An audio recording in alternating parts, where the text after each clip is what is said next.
Welcome, everyone, to the ReThink It podcast, a podcast designed for equipping families and individuals struggling with brain health issues to identify practical, natural health science and lifestyle approaches to restore optimal brain health and prevent dementia. My podcast, my newsletter, my website, and my integrative practice all focus on providing down-to-earth solutions for upgrading and protecting brain health. This podcast is meant to supply women with brain fog and chronic health issues with the knowledge to choose affordable, effective tools and techniques that go beyond brain hacking. The goal is to preserve your quality of life, your health, your freedom, and your independence. I'm excited you're here today. I'm Sandy, your host for the next 30 minutes to an hour.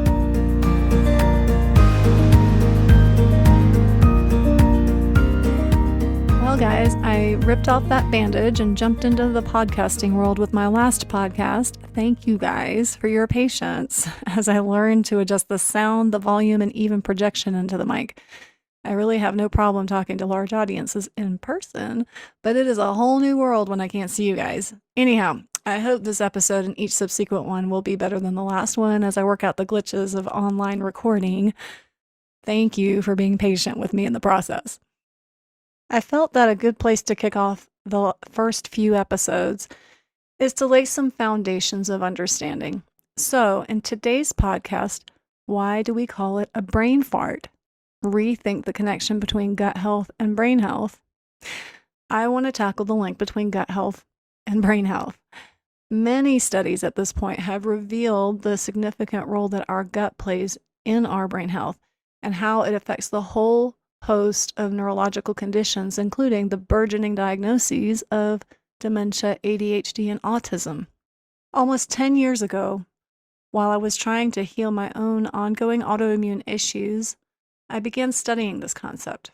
I remember sitting at a local hospital library reviewing any medical study that I could get my hands on to look at the link between gut biome and autoimmunity. And I stumbled onto studies that connected the biome, that's the ecosystem of your digestive health, to neurological health. What I was shocked to find was that these studies were like from the late 1990s, and they were in reputable journals like the American Journal of Gastroenterology and the American Journal of Psychiatry. These studies had made the connection between different types of bacteria and how they affected the health of your immune system, leading to expression of certain cancers. They also linked certain bacteria to neurological disorders, ranging from schizophrenia to ADHD to dementia. In this episode, we will break down the most current research, make it relevant and practical, and I will share some experiences that I've had. Hopefully, you'll walk away with some easy and useful steps you can take towards healing your gut and your brain. So let's start with the gut-brain connection. And let's start by defining some terms. The gut-brain connection is a complex system of communication between the gut, the digestive system, and the brain. When we talk about the gut, we're literally describing the digestive system, beginning from the mouth and ending at the bottom. The gut or digestive system is home to trillions of bacteria that we call the gut microbiome. It's a diverse human ecosystem. I just think that's a beautiful description because that's exactly what it is. And it is wildly complex, as complex as some of the ecosystems that you notice when you look around in nature. Wildly complex. It plays a critical role in our overall health. The functions aren't limited to digestion. The gut also plays a role in the immune function, and as we will explore, even in mental health. There is a good amount of research demonstrating the connection between the interconnectedness of the gut and the brain. One recent study conducted by UCLA found that the changes in the gut microbiota alter brain function and behavior in mice. That's a quote unquote. When we think about the brain, we can easily understand why it's considered the control center of our body. The central nervous system coordinates all of our thoughts, feelings, and movements. The brain and the gut are connected in various ways, but one clear pathway is a network of nerves called the vagus nerve. There's a lot of talk about these days about the vagus nerve since it's involved in important actions of causing the body to be in a state of rest and digest.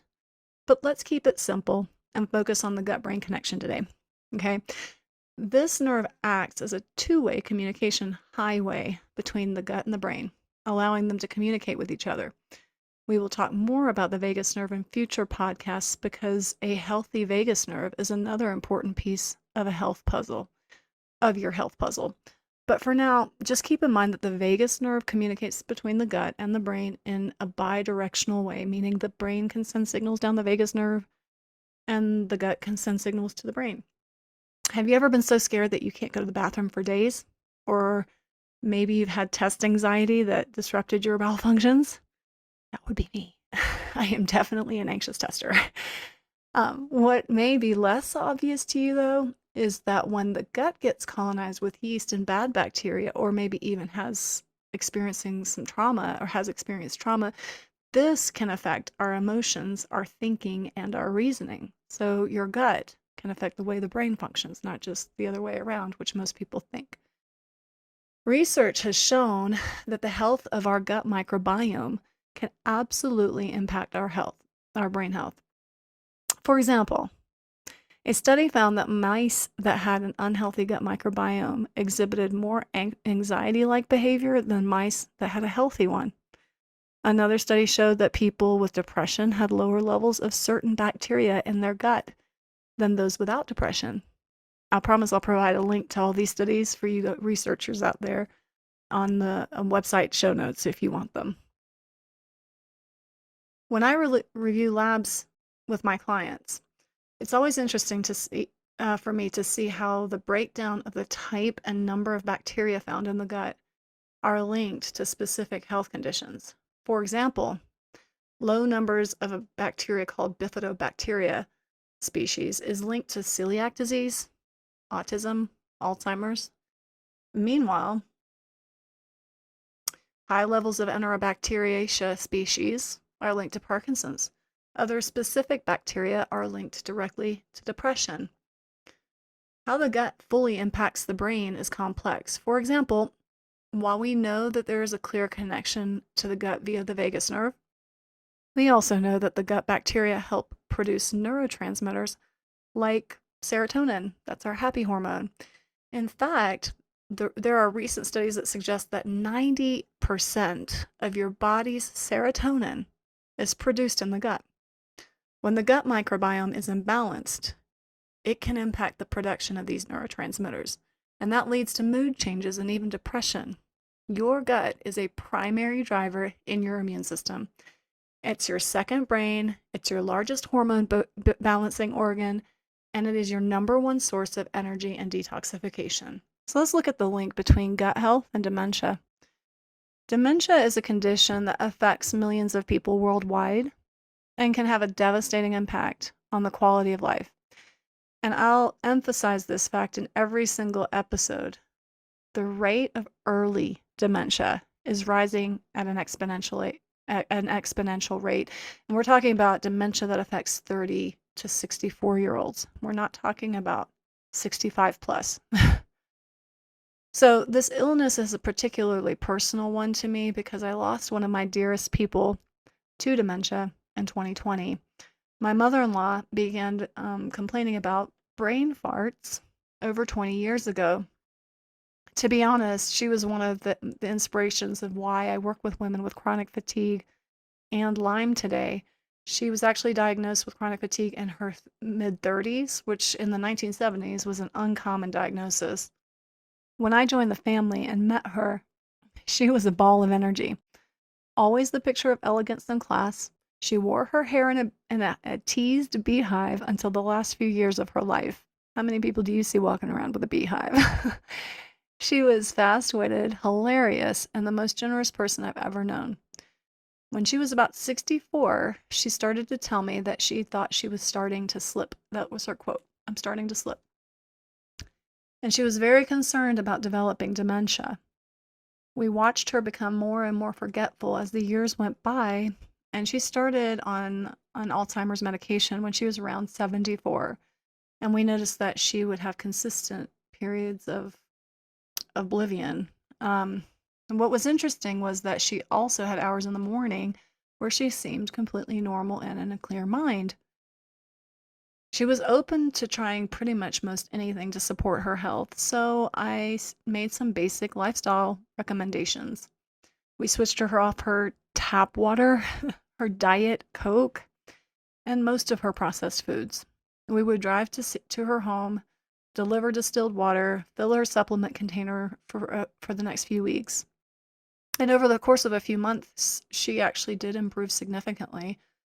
Unfortunately, she didn't have the support of her husband. He was a retired physician. He told her that there was not any evidence that vitamins and supplements did anything, and they stopped them about 9 months later.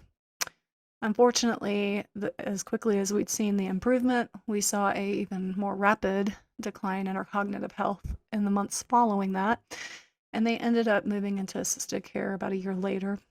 And it was heartbreaking to watch helplessly as she declined and began to lose the person that I was so close to. I was really close to my mother-in-law.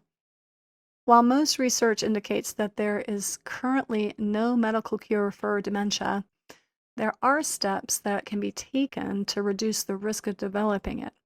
Research shows that the changes in the brain that lead to dementia occur 20 years before your first symptom emerges. Y'all, 20 years. So we're in our 40s and our kids are, young. Yeah, that's when your brain fog in your 40s actually has a significant impact later on in life. So your brain fog in your late 30s and 40s, it can be significantly more important than you think it is. Since we know that gut health and brain health are connected, it's not surprising that there's promising research showing that a healthy gut can lead to a lower risk of dementia.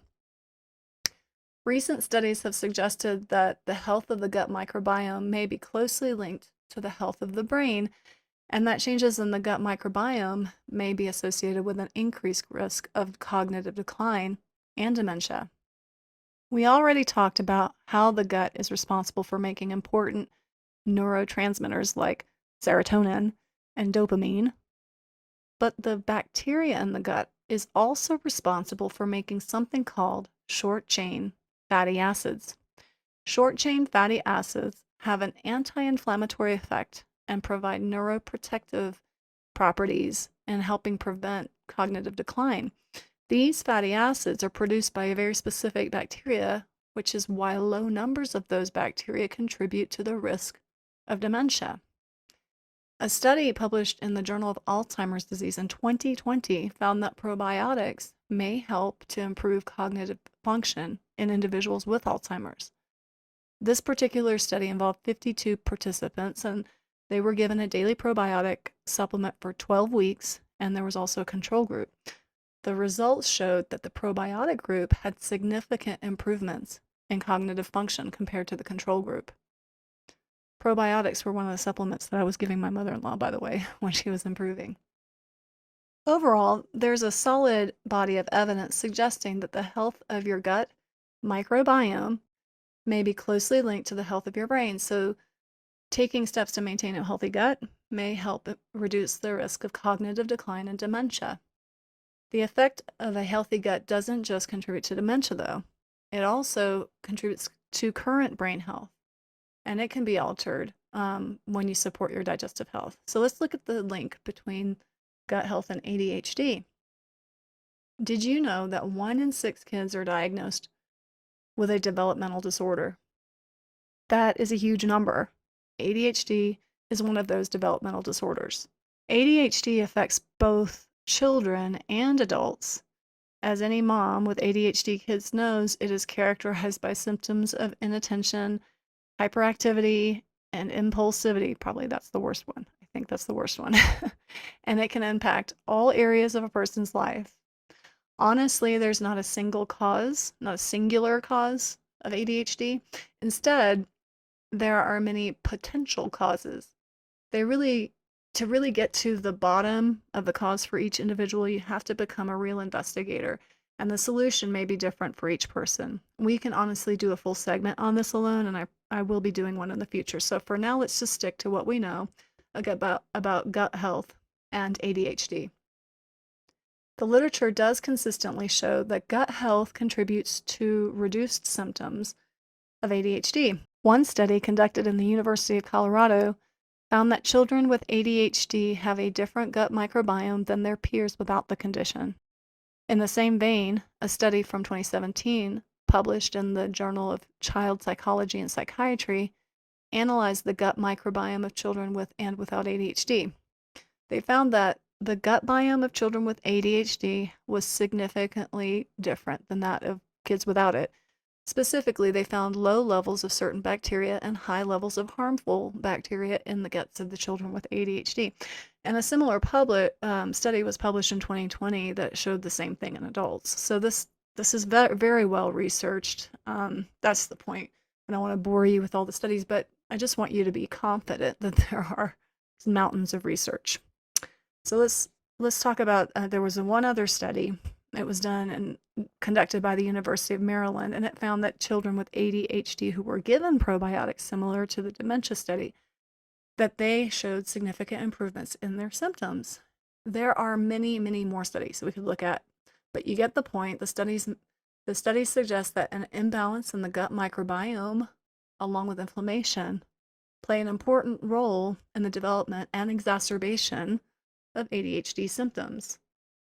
As a mom of 3 kids on the ADHD spectrum, I have seen firsthand the massive difference it makes when you focus on your kids' digestive health. To any moms listening out there, don't give up hope. Your child can thrive without medications, and you have more power than you think to help them heal.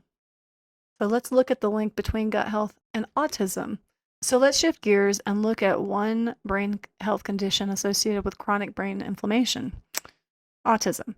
Autism is a complex disorder that affects communication, social interaction, and behavior, and has a huge and lasting impact not only on the child, but the entire family and community surrounding them.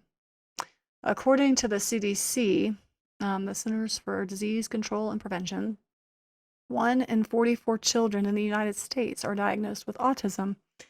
These numbers are definitely not considered to be exact or up to date, with many suggesting the actual number of children affected with autism is closer to 1 in 30.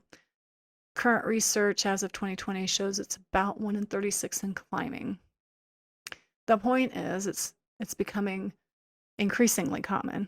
And when I graduated from PA school in 2004, I remember learning that it was a very uncommon diagnosis, not one that we would often see, and it was 1 in 1,000.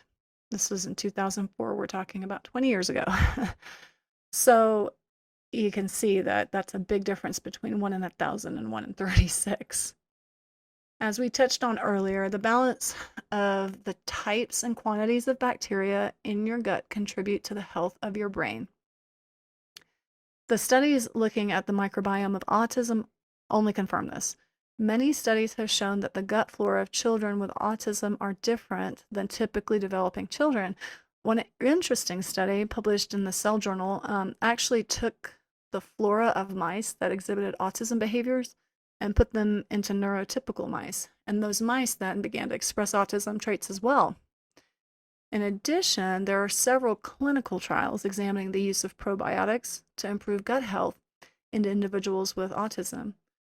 When we look at clinical trials, you can really see a direct impact of the things being tested. So a clinical trial carries a little bit more weight for me than any other type of research. One clinical trial published in the Journal of Nutrients found that a probiotic supplement improved symptoms of autism in children. The study involved 40 children with autism, which is honestly a decent-sized number for a study. And these kids were given either a probiotic supplement or a placebo for 16 weeks. The children received the probiotic supplement showed improvements in communication and social skills and behaviors compared to those in the placebo group. There's another even bigger clinical trial that was published in the Journal of Scientific Reports that confirmed that a very specific strain of probiotics, that one that we talked about earlier, Bifidobacterium bifidum had a direct impact on the brain health of autism. In the study, they showed gut symptoms and autism symptoms in children who were given this strain. The study involved 83 children with autism who were either given that bifidobacterium or a placebo for 12 weeks. The children who received the probiotic showed significant improvements in not just brain health, but GI health, sleep, and social interaction. The connection between gut health and brain health is a fascinating topic, and current research offers valuable insights into how the gut-brain axis affects a wide range of neurological conditions. But you guys probably didn't jump on this podcast to listen to an academic lecture about research. You are probably asking what you can do to support your gut and hopefully prevent or reverse some brain changes that you're currently facing. You always hear me start with some basics, right? Clean air, clean food, clean water. So start taking inventory of what you are surrounded by on a daily basis. What kind of air are you breathing? Are you drinking tap water like I did for many years and like my mother-in-law did? Are you buying a lot of processed and organic foods? Honestly, that's an important step. And for some, that alone is overwhelming enough. I was so overwhelmed when I started, so take heart. Believe me, you're not alone. But how do we care for our gut, Sandy? You heard a lot about the microbiome today, and although bacteria is an important step, there is more to the picture of overall gut health. I will make some recommendations about a few spore-based probiotics, and I'll probably list those for you guys in the show notes. That'll make it easier for you guys just to find a good, solid resource. And you guys can at least start working on that part of the foundational bacterial health of your gut. And if there's any discount codes I have available, those will be listed in my show notes as well, so you guys look for that, okay? All right, so but not to sound like a primary care provider, but there are some important steps that you can take to supporting your gut, and I would start with diet and exercise. They're absolutely the first place to start with getting your gut healthy. The difference is when I recommend changing your diet these days, unlike when I was actually in primary care medicine, I mean something very different. I mean starting with reducing chemicals, like take things out and put things in, right? Start reducing the chemicals, take those out in your food. Cut out processed foods that are high in trans fats. Oils like canola, generic vegetable oil, they're all inflammation producers. Switch those up for a good quality olive oil or coconut oil. What goes in your food is also important. Try to eat a diet that is rich in fruits, vegetables, and whole grains and healthy natural fibers. This will support the production of those anti-inflammatory short-chain fatty acids that we talked about, and that will help heal the inflammation of your gut and your brain. Fiber is also really important because it promotes the growth of those happy, healthy bacteria in your gut. And no, I don't mean go chug some Metamucil. Please don't do that. Get your fiber from your food. And if you're already taking a good quality probiotic, you may occasionally add a prebiotic fiber supplement to feed those healthy bugs and get them going. Adding some raw veggies and fruits will also provide crucial digestive plant enzymes, which are also very important to good gut health, and they help drive the healthy metabolism. Enzymes are critical for proper absorption of minerals, for converting hormones correctly, and for clearing cellular toxins. When it comes to exercise, I would respect two things: the timing of your exercise and the regularity of it. Women, you need your sleep. If you're a boss babe mom who has to go to work out really early in the morning, and then you need to learn to honor your body enough to get to bed in time to get your full 8 hours, at least 8 hours of sleep. Your adrenals will thank you, and so will your digestive system. We're going to talk a little bit more about how important that is to your hormone health, which affects your brain as well, in future podcasts, so stay tuned. But your adrenals are really, really important. And you boss babes out there, you need to love your adrenals, okay? When I was trying to lose weight during a time that I was dealing with breast implant illness, I was getting up 2 to 3 days a week at 5 a.m. to exercise. I was not making any progress with my weight, primarily because my body was already in a constant state of fight or flight from dealing with the side effects of silicone toxicity. But then on top of that, I was stressing my adrenals early in the morning during the time of day that your kidneys are the most active doing their job of detoxification. For those who may not know, your adrenal glands sit directly on top of your kidneys. The timing of my exercise was off for the needs of my body. My point is this: move your body, but be loving toward it in the process. Moving your body helps move your bowels in a healthy way, and is the number one most effective way to boost the production of something called brain-derived neurotrophic factor. BDNF is getting loads of press recently because of the research showing that it promotes the survival of brain cells and other neurons, which is super relevant to those wanting to prevent dementia or any kind of cognitive decline. And guess what? Moving makes you produce it. So guess what? It's free if you move your body. People often say, listen to your body, and I agree. This is a hard practice for women or even for men who are goal-setting athletes who like to push and train for the next big race or event. But it is necessary. There is a reason that many professional athletes retire early with less than optimal health. They are not afforded the privilege of listening to their body. If you're dealing with chronic brain fog or fatigue, your body is telling you that it is dealing with something chronic.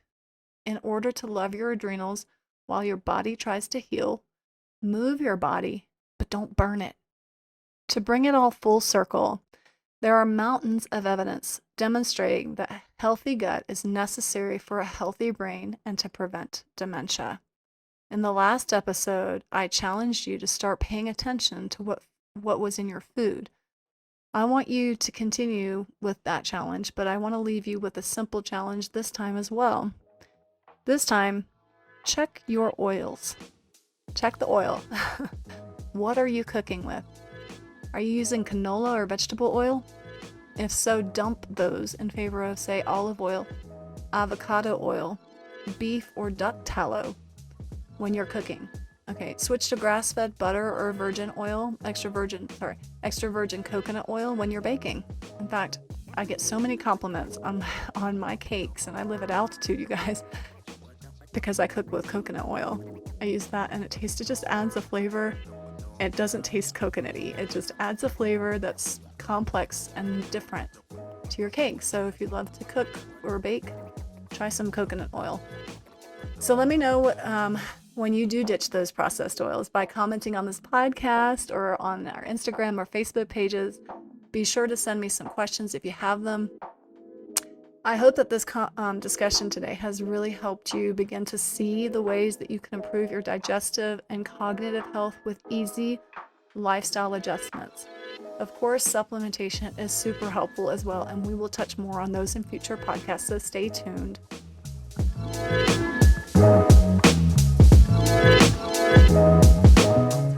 My hope is that this podcast has left you with a few new insights, hopefully some encouragement, and most importantly, some actionable steps forward toward healing your body and your brain. If you found this content helpful, please do not forget to give us a like and a share, and share it with someone you know might benefit from it. Also, don't forget to follow us on Instagram and Facebook. I look forward to spending some time with you again soon. Until then, celebrate the small victories. There really is hope for lasting healing.